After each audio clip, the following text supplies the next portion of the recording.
This is Sean with the Down 3 Garage YouTube channel. Hope you guys like the name change. You'll understand, I think, from this video what's going on with the name change. Today we're going to work on getting the 5-bang Stang moved over to back where it was so I can open up the lift for other work I have to do. Then I think we'll get into a little bit of engine work. So I'll just start moving this. Most of this video will probably be a time lapse, so I guess we'll start that right now.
Alright, welcome to the next part of this video. So I'm called Down 3 Garage, and the name of this project is the 5-bang Stang drag and drive build, and this is the reason why. I'm going to be using a Volvo 5-cylinder engine. So typically, these Mustangs would have a V8, so we're down 3 cylinders. From the oil pan up, it's a modified Volvo 960 pan. So I cut down the pan. I had a local guy weld it. He did a great job. The engine block is from a 2006 Volvo XC90. The crank and the cylinder head are from a 2004 Volvo S60R. I just got the good parts out of both of those cars. It's got a chromoly flywheel custom made in Sweden. I'll be talking a little bit more about the breather box system in a different video. And then it has a oil temperature pressure sensor from Bosch Motorsports. What else we got? We got a Mitsubishi Montero solid non-adjustable timing tensioner. And then internally we have King racing bearings on the connecting rods and the main journals, and then we have Auto Verde connecting rods from Sweden. It's a custom made 147 millimeter rod. So with that longer than stock or that longer than factory design rod, we get less side load on the cylinders and on the pistons. The pistons are a custom designed Wiseco 10.5-to-1 compression piston with a nickel coating. The engine block is sleeved with Darton sleeves. That was done by Larry's Auto Machine, Connecticut. The cylinder head is also CNC ported. I asked for the deck to be stepped. So the main portion of the deck is 4 thousandths lower than the cylinders, so that you get a little bit more preload on the head gasket to keep that head gasket more reliably sealed. But that does cause a little bit of an issue, since I am upgrading the head bolts from the factory, because the factory bolts will only handle about 1,000 horsepower. So I'm upgrading to a grade 12.9 bolt.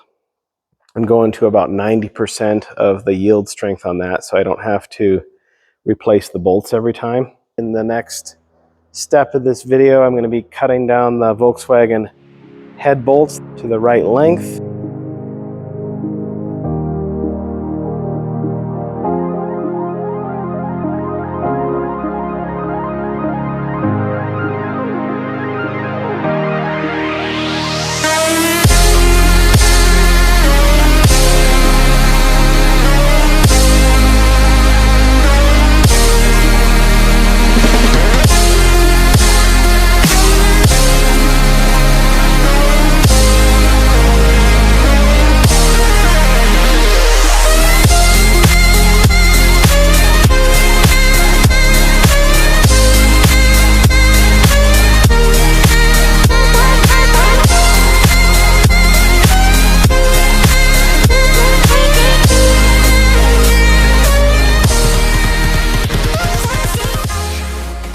Hey, so now we're over here by the engine, getting ready to put the cylinder head on. I got the deck surface cleaned up. Here's the cylinder head. It had some CNC porting done at Larry's Auto Machine in Connecticut. That's the intake side. Flow is about 15 to 20% better on the exhaust, and then 20 to 25% better flow on the intake over stock. So the intake valves are nitride coated 21-4N stainless steel. The exhaust valves are, I can't remember what grade, but they're an Inconel material, so they're able to withstand a lot of heat. Now the head gasket, I wanted to kind of point this head gasket out. There's a 4-layer L-ring produced gasket. The Volvo OEM gasket is a 3-layer gasket, so this gasket should provide a little bit better sealing against combustion. So let's get this gasket laid on here. So again, 2 layers towards the block, then the central support layer, and then the beaded layer up towards the cylinder head. So let me put that on.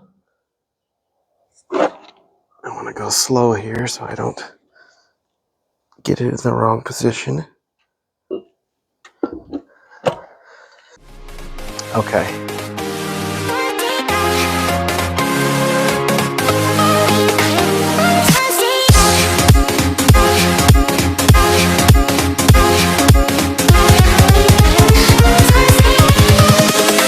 Invincible.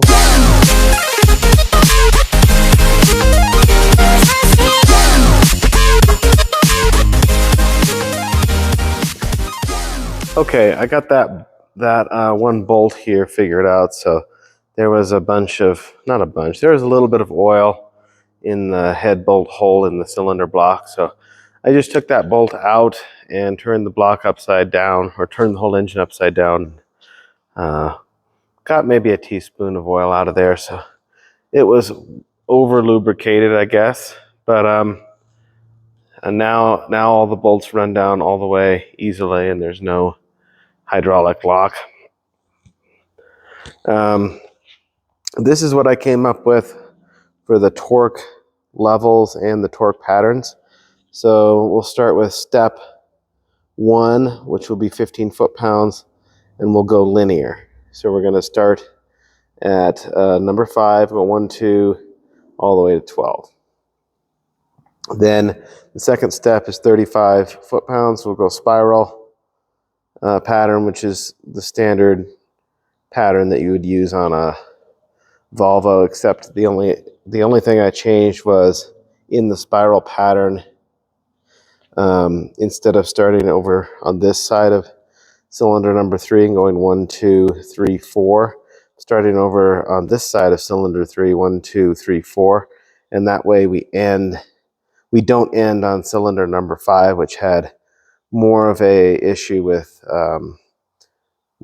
deformation of the exhaust valve seats. We actually end up ending with cylinder 1.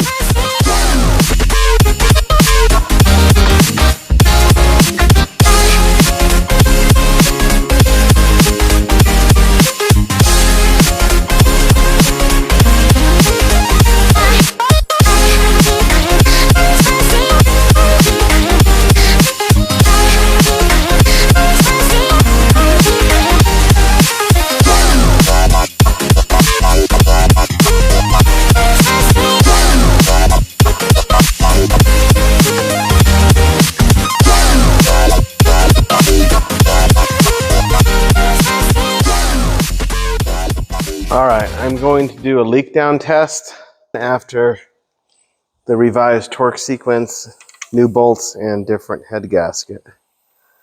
We're having pretty significant valve seat deflection in cylinder 5, causing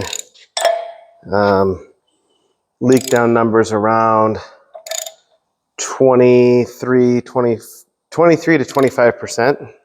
And then the other cylinders were around 12 to 15. And that cylinder 5 was quite a bit different. Cylinder 1, we're at top dead center on cylinder 1. Probably about 12. Come on, cylinder 5. Wow. I'd say 10 or 11 on cylinder 5. Cylinder 2, about 9, 10. Let's call it 10. Number 3 comes next. 11. And the final cylinder is number 4. Oh, cylinder 4 is great. 9. So I think overall, more torque steps, more steps in the sequence, and smaller increments kind of pulled down the cylinder head more evenly. And then also the head gasket doesn't have that 2000th step in it. So I think that helps it a little bit as well. It's a flat head gasket. Yeah, I am really happy with that.